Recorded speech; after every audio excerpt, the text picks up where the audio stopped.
Gandang araw guys! Turuan ko kayo kung paano magluto ng malutong na banana chips.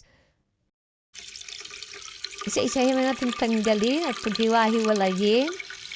At isa-isa mo nating hugasan. Gagawin lang natin na malinis ang balat ng ating saging para pag binalatan ay walang dumi. Maglalagay lang ako ng tubig sa ating planggana.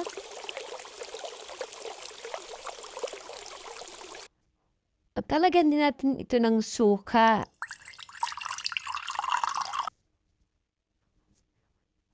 Yan, nilagay na lang ako ng mantika sa aking kamay at isa-isa na nating buksan ang ating saging. Ito nga po pala ay hilaw. Hindi naman po sobrang hilaw, pero hindi rin po hinog. Yung katamtaman lang po. Yan ang masarap na gawing banana chip. Yan, hugasan po natin mabuti. At itatapon natin ang kanyang pinaghugasan sa kanya. Yan, kuha na rin po ako ng malinis na tela at sisiguraduhin po natin na tuyo or matuyo ang ating saging bago natin siya gayatin. Isa-isa ko po yung nilipat dyan para sigurado na sila ay matuyo.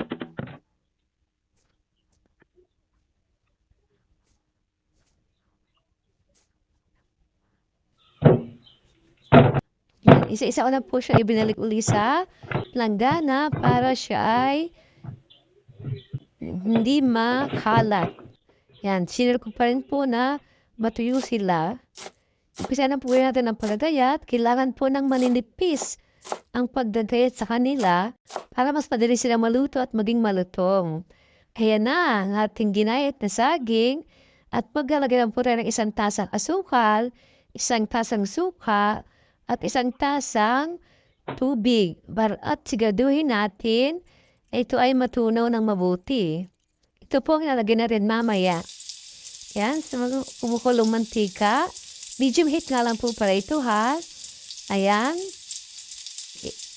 Balik-balikan lang po natin ang ating saging para masigurado na pantay-pantay ang kanyang pagkakaluto. Isa po ito sa paborito ng aking mga anak. Kaya ako po ay naisipan ko na magluto dahil meron naman po ditong saging hilaw sa aming bahay. Kaya bago mahinog ay nagawa muna ako ng banana chip.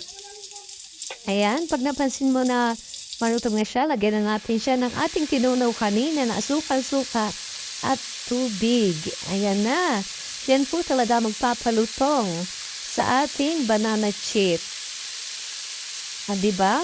Talagang kitang-kita na talagang magsusurakan siya dahil talagang siya ang nagpapalutong.